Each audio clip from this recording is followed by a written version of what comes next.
recording? Cool. All right, so graphing sine and cosine functions, or EQ, is how, what are the characteristics of the graphs of the sine and cosine functions? Like usual, I'm not super concerned about you guys plotting out the points and drawing out the graphs by hand, because we have Desmos, and Desmos does all that stuff for us. So what I'm more concerned about is understanding the pieces of the graph, what they do, and why they're important. So we have this table here, and this table basically gives us our parent functions. You guys remember parent functions? Way back when? Parent functions are like where it starts off of, and then there's others that we can equal it kind of. What we compare it to, right? Yeah, like kids of a wait. So, kind of our starting point, where our graph looks like, or what our graph looks like, and then we can compare to that. It's either going to stretch, shrink, it'll shift left, right, up, down, all that good stuff. So if you notice here, our x values of this table are kind of weird, yes? So we have all these values of pi, and we have negative and positives here. And the reason that they look weird here is because then my outputs create some sort of pattern. What are our outputs? Our outputs are all 0, 1, and -1. Yes. So we have these weird values because when we plug these into our sine and cosine functions, it gives us zeros and ones. Does that make sense? So if I were to plot this out, if I'm just looking at the sine function here, at -2 pi, notice that my x-axis is also kind of weirdly written because we want to keep this consistent. At -2 pi, we are going to have 0. At -3 pi over 2, we have 1.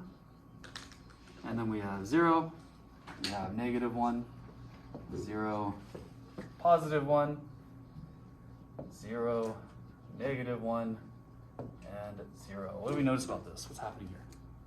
It's a scattering plot. It's kind of zigzagging a little bit. Zigging and zagging. So it's going up and down and up and down. Please don't draw these as mountains, so don't connect the dots perfectly. These aren't super sharp zigzags, but instead they are curves. So it looks like this, where this curves down, comes back up, curves back down, and curves back up. So what we call this is a sine wave. It's called a wave because it looks like the ocean waves. Cool. And there are a couple of important pieces of our sine wave that we want to look at and want to kind of focus on. So the first bit is our maximums and minimums. What is the maximum height of this graph, or the maximum value of this graph? What's the highest point here?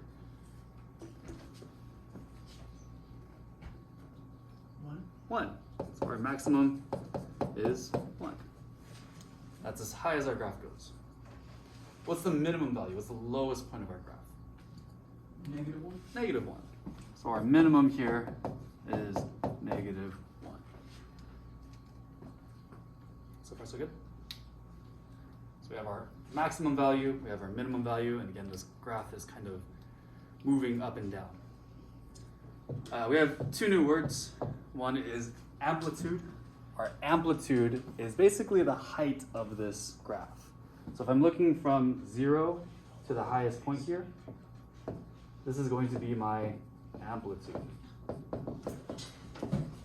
In other words, we kind of refer to this as the height, and this is the height from 0. So from 0, we're going up.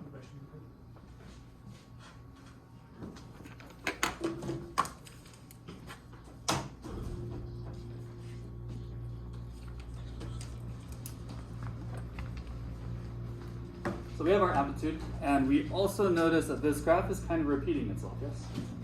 So we're kind of starting from this 0 on our x-axis. It goes up, swings back down, swings back up, and then resets. It goes back up from 0, back down, back up. So there's kind of a loop going, yeah? And that particular loop is what we're going to be focusing in on.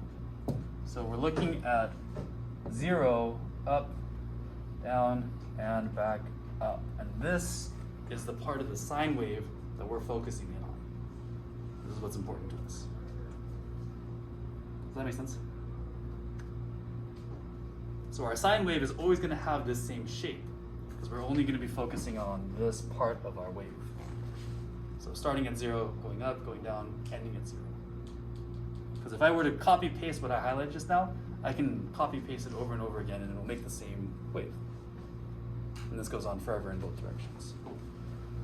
So our period is what I just highlighted, or the distance between what I just highlighted. We'll call this our period. And our period in this case is going to be 2 pi. Because it ends at 2 pi from 0.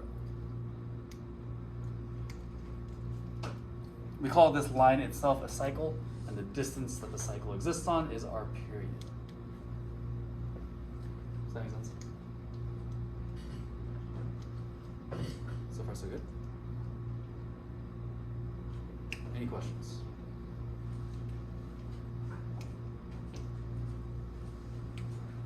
Cool. All right. So this is our sine function. This is our sine wave. And we also have our cosine. Our cosine is going to look slightly different, but notice that we have the same numbers that we're dealing with. We still have 1s, 0s, and negative 1s. So if I were to plot these points out, at negative 2 pi, I have 1. And then it's 0, negative 1, 0, positive 1, 0, negative 1, 0, positive 1.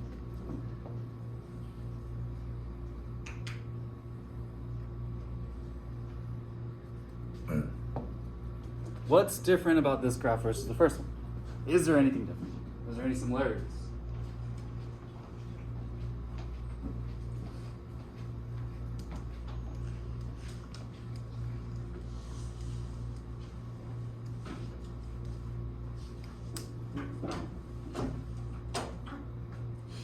Yeah. Do these have the same shape? Yeah, they're both increasing, decreasing, kind of going up and down. What's different from this one versus this one? Are they the same? It's like It's kind of shifted over a little bit, right? This cycle of my sine wave started at 0, yes? So we're at 0, 0 for this cycle. For this cycle, I'm starting at 0, 1. So instead of our cycle starting at 0, we're starting at 1, so we're dipping down and then coming back up and ending here. So the shape of my cosine wave is slightly different from my sine wave. One way to kind of remember which function we're looking at, the sine wave is kind of S-shaped, right? And sine starts with the letter S. Cosine is more U or V-shaped, but they're going to look slightly different. Cool. Amplitude and period, maximum and minimum for this guy is going to be all the same as that first one because these are our parent functions. So they are going to be between 1 and 1, 1 and negative 1, sorry. And our period is going to be up to 2 pi. Questions so far? Not bad, yeah? Okay. Can I scroll to here? Okay. Do you remember domain and range? yeah. Yeah, domain is all of my Even.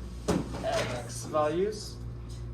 This graph goes on forever this way and forever this way, so my domain should be all real numbers.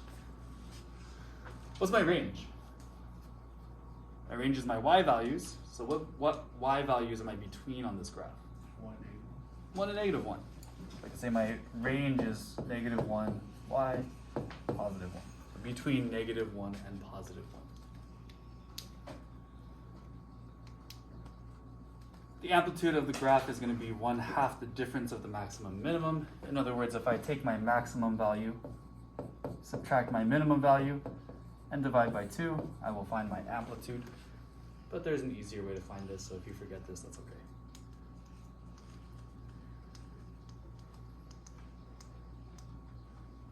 Okay, good. And the rest of this stuff is kind of stuff that I already mentioned previously when I was going through that graph. The function's periodic, which means that the graph has a repeating pattern. It's kind of doing the same pattern over and over again. I can copy paste over and over again and keep making that same graph. The repeating portion is called the cycle. So what I highlighted up here, these are both the cycles that we have. And the length of the cycle is called the period, horizontal length. So how far it goes. Yeah, what's that there?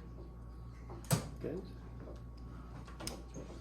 And we also have our x-intercepts. Notice that I have different amount of x-intercepts when I'm looking at these guys. My sine function has how many x-intercepts? 2. 3, right? It crosses here, here, and here.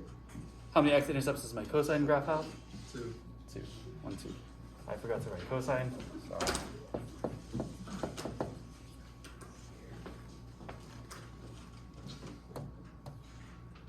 Questions on this? Cool. So let's take a look at our equations for these guys. So we have our graphs here, and we can write out equations for these guys. I'll show you guys what that looks like right now. Can I scroll up? You guys need a little bit more time.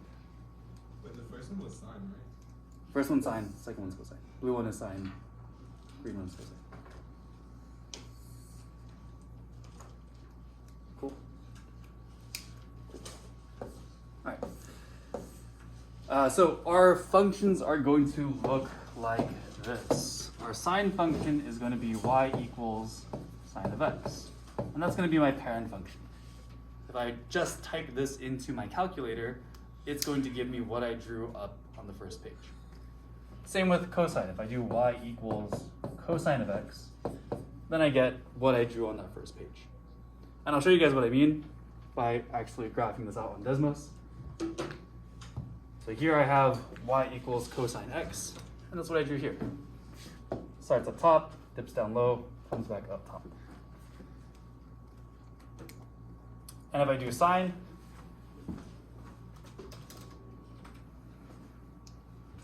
then that shifts it just slightly. Starts at 0, comes up, comes down, ends at 0 again. So we can graph these out using y equals sine of x or y equals cosine of x. And our graph is going to change depending on two things. I can rewrite this as y equals a sine of bx. And I can rewrite cosine as a cosine of bx. And if I know what my a and b values are, then I can find out what my amplitude and periods are. Cool? So our a and b values are going to change my graph. And the two things that are going to change are the height and how close or far away these squiggles are. So if my amplitude or my a value is increasing, then my graph is going to get longer, basically. It's going to go up higher, going to end up lower. If my b value is increasing, then my graph is going to get wider or further apart. Does that make sense? So I'll show you guys what I mean. Our amplitude can be found by looking at the absolute value of our a value. So whatever our a value is going to be our amplitude. That one's easy. We don't have to do any math for it. We can just identify it, and we're good to go. My amplitude is also going to be the maximum, and the negative version of that's going to be the minimum. The period is going to be 2 pi over the absolute value of b.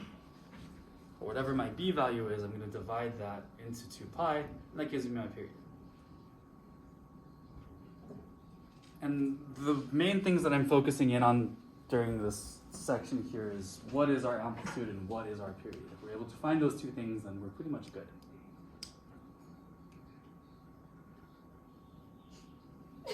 I'm so sorry. Thank you. It's a little hard. So let's look at an example. We're using Desmos to graph out g of x equals 4 sine of x. Do I have an a value or a b value here? 2 pi. Oh, it's 4 sine. So this number up front is going to be my a value.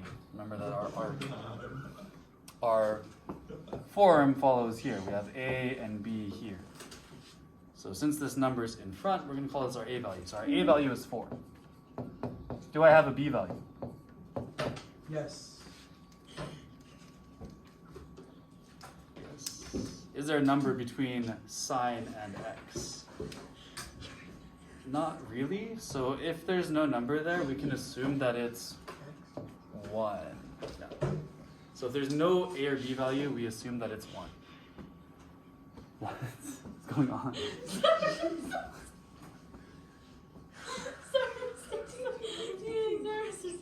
Sorry. Oh my god.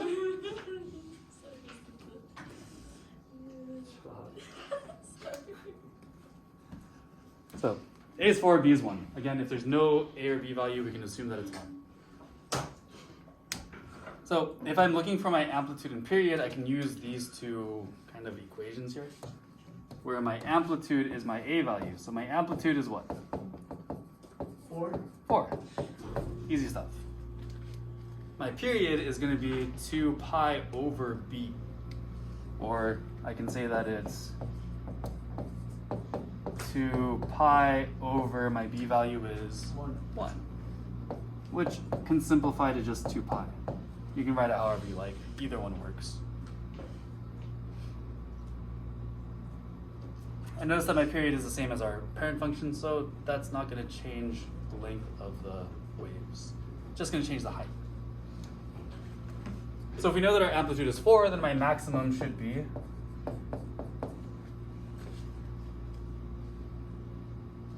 should be 4. If my maximum is 4, then my minimum should be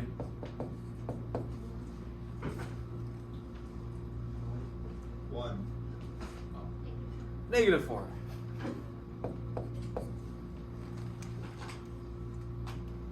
Not bad. Again, I want to show you guys what this looks like on Desmos so you guys can see what the graph actually looks like. But notice that we're able to answer most of these questions without having to graph this on Desmos. If we know what our a value and our b value is, we get a lot of information from our graph, and we can kind of picture what's happening. We know that our amplitude has increased the maximum and minimum, so our graph is going to be a little taller. But still, to show you guys what I mean, I'm going to graph out both of these guys. So I have y equals the sine of x, and that's this guy right here. And if I do y equals 4 sine x, what's happening? Whoa. So, yeah, compared to our parent function, these waves are much taller, right? Does that make sense? Questions? Not bad, right? All right. So, take a look at example 2. See if you guys can identify your a value and your b value. Just want you guys to identify those. If you want to graph it out on Desmos as well, you can, just so you guys can see what it looks like.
alcohol?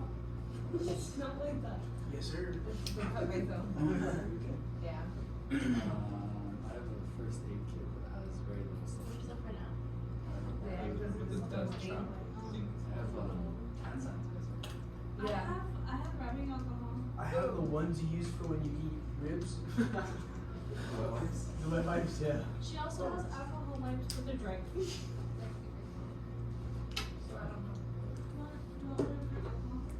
I know, Marvin. Alright, let's finish this up. I think we got this. What's my A value? 1/2. 1/2. The number up front is my A value, that's this guy right here. What's my B value? 2/9 pi. Yeah, good, good, good. It's just 2 pi. So it's not into a fraction. No, we can keep it just as is. So we've identified A and B, and we can use this information to tell me some stuff about my graph. What is my amplitude? 1/2. Yeah, amplitude is going to be my A value. And what's my period?